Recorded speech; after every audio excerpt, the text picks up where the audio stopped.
Môre julle, welkom by Crosstalk, waar ons die kruis neersit in ons lewens, elke dag. Ek wou vanoggend gesels het Augustus se preek, maar ek lees iets vanoggend wat net my gedagtes vasgryp, en ek wil eerder dit met julle deel. Die Saligsprekinge, Beatitudes, is nie rigtingswysers hoe ons moet leef nie. Ek het baie gelees en gedink, maar goed, ek wil graag so wees, ek wil 'n vredemaker wees, ek wil afhanklik van God bly, ek wil arm van gees bly. Maar die Saligspreking is nie nuwe morele reëls wat ons as Christene moet nastreef of die tipe mense wat ons nou moet word nie. Jy kan so hard werk soos jy wil daaraan om afhanklik van God te word, of te treur, of sagmoedig te wees, of te honger en dors na wat reg is, of om barmhartig te wees, of rein van hart, of 'n vredemaker, of om vervolg te word. Dit gaan nie gebeur nie. Want hierdie is nie iets wat jy reg kry nie. Jy word so. Die Saligsprekinge en for that matter die hele bergpredikasie en soveel van die goed wat Jesus leer, beskryf eintlik eerder hoe Jesus is presies wie hy was.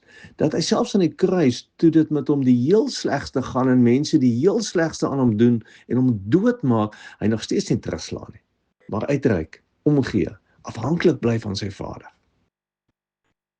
We are forever getting confused into thinking that Scripture is mainly about what we are supposed to do rather than a picture of who God is in the world.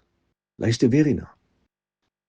We are forever getting confused into thinking that Scripture is mainly about what we are supposed to do rather than a picture of who God is in the world. Die hele bergpredikasie is nie oor wat werk nie, maar eerder oor hoe God is, hoe Jesus is. En as ons dit so lees, sien ons eerder 'n prentjie raak van hoe God is en wat hy deur en in Jesus doen. Hoe werk dit dan? Nou, wat van ons dan nou? Ons moet ophou om te dink dat ons moet harder probeer om hierdie goed te wees, om die kamaal te wees, as ons Jesus se disippels wil wees. Dit is soos ons hom toelaat om in ons te werk, dat iets aan ons binnekante skuif. Dit is soos ons hom in al hoe groter plek in ons harte en gedagtes gee, tyd saam met hom deurbring, dat iets in ons verander, dat ons harte verander, dat ons oor tyd ontdek, iets anders begin in ons groei. Ons word anders oor tyd. En dalk moet ons vanoggend net eerlik wees en erken dat ons nog baie het om te word. So kom ons bly op hierdie pad agter Jesus aan. Ek hou daaraan. Sterkte vir jou week.